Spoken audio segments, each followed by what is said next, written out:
बिहार का एक व्यक्ति जो गांव से निकला और सपनों के शहर मुंबई में चला गया, अपनी पूरी जिंदगी संघर्ष किया और अपना नाम खुद से बनाया और फिर नाम जियाउद्दीन से बाबा सिद्दीकी हो गया। पूरी भारत में लोग उन्हें पहचानते हैं। बाबा सिद्दीकी सलमान खान, शाहरुख खान और वीआईपी की इफ्तार पार्टी, बॉलीवुड के झगड़े को चंद मिनटों में समाप्त करने वाले बाबा सिद्दीकी को अब इस दुनिया से ही लोगों ने खत्म कर दिया है। किसकी क्या मंशा थी, क्या रीजन था, क्यों बाबा की जान के पीछे लोग पड़े थे, ये तो वही बताएंगे। लेकिन बाबा सिद्दीकी अब हमेशा के लिए अलविदा हो चुके हैं। लोगों को यानी मिलने का जो मौका मिलता था तो लोग बाबा की सराहना करते थे, चाहे वो राजनेता हो या अभिनेता हो। बाबा का बिहार से ताल्लुक था, उसी गोपालगंज से जिस गोपालगंज से ताल्लुक लालू प्रसाद यादव का है, तेजस्वी यादव का है। और उस गांव से जब वो निकले तो शायद उन्हें अंदाजा भी नहीं था कि बाबा सिद्दीकी का इतना बड़ा नाम होगा। कहानी शुरू हुई है छात्र राजनीति से और उसके बाद सियासत के इतने बड़े बुलंदी पर और इतने चमकते सितारे बाबा सिद्दीकी निकले कि कोई भी व्यक्ति अगर उनका नाम सुनता तो उनकी सराहना करता था। उन्हें मुंबई में मार दिया गया। एनसीपी अजीत गुट के वो नेता थे। कुछ दिन पहले ही वो कांग्रेस छोड़ करके वहां गए थे। लॉरेंस बिश्नोई गैंग पर यह इल्जाम है कि उन्होंने उनकी हत्या कर दी और रविवार के 10:30 बजे जब पूरा देश मां दुर्गा की पूजा कर रहा था, उसी दौरान उनकी हत्या की गई और लोगों ने यह कहना शुरू कर दिया कि आखिरकार बाबा सिद्दीकी को मारने के पीछे की वजह क्या थी।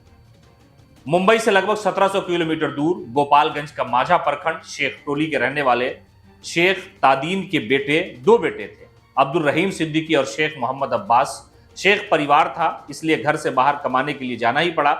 चुनौती थी, लेकिन 25 साल की उम्र में अब्दुल रहीम मुंबई चले गए। यानी इनके जो पिताजी थे, मुंबई में कई सारे सपने आए, काफी स्ट्रगल किया, घड़ी की दुकान खोली, लेकिन उसके बावजूद मुंबई में रहने के बाद गोपालगंज आना जाना लगा रहा। आर्थिक स्थिति थोड़ी अच्छी नहीं थी। उसके बाद जिस व्यक्ति का जन्म हुआ उसका नाम जियाउद्दीन उर्फ बाबा सिद्दीकी, यानी गोपालगंज का वो लाल जिसने बिहार से चल करके मुंबई में अपनी पहचान बना ली। हर धर्म को साथ में लेकर के चलने वाले लोगों ने बाबा सिद्दीकी की बड़ी सराहना की। धर्म के प्रति समर्पित नहीं थे, लेकिन किसी भी धर्म के खिलाफ उन्होंने कोई टिप्पणी नहीं की। साल 1956 में जियाउद्दीन सिद्दीकी और बाबा सिद्दीकी का जन्म हुआ। इस पूरे मामले को लेकर के लोगों ने सोशल मीडिया पर तरह तरह की बातें की है और बिहार उनको हमेशा से जानता रहा है।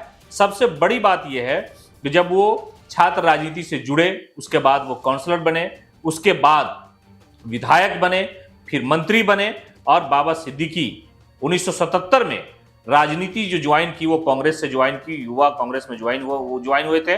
1988 में उन्हें मुंबई युवा कांग्रेस का अध्यक्ष बना दिया गया था। ये बड़ी कामयाबी थी, जिंदगी का पहला पड़ाव था। 1992 में मुंबई म्युनिसिपल कॉर्पोरेशन के वो पार्षद चुन लिए गए। उसके बाद 1999 में उन्होंने सियासत में बड़ी किस्मत आजमाने का सोचा और बांद्रा जो पॉश इलाका माना जाता है, बांद्रा वेस्ट से पहली बार वो विधायक चुन लिए गए।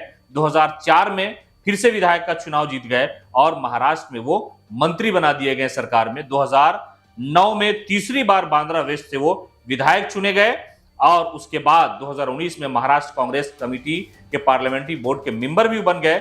लेकिन फिर हालात बदले गए और फरवरी 2024 में अजीत पवार वाली एनसीपी ज्वाइन कर ली। लेकिन उससे पहले उन्होंने सत्ता का जो मामला था, जो विरासत थी, अपने बेटे जीशान को सौंप दी और जीशान अभी मौजूदा वक्त में वो विधायक है बांद्रा वेस्ट से।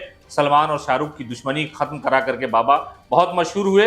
लालू प्रसाद यादव, तेजस्वी यादव के परिवार से उनका पुराना रिश्ता था और लोग आज कह रहे हैं कि बाबा बिहार से निकले और बिहार का नाम पूरी दुनिया में उन्होंने रोशन किया। बाबा सिद्दीकी के जाने से लोग आहत हैं, चाहे वो राजनीति में हो या फिल्मी दुनिया में हो। लोग कह रहे हैं कि एक बिहारी ने अपने बल पर अपनी पहचान बनाई, शायद उसी पहचान से किसी को दिक्कत थी, इसलिए उनकी मुंबई में हत्या कर दी गई। पैनोरमा ग्रुप, जो सोचता है वो करता है।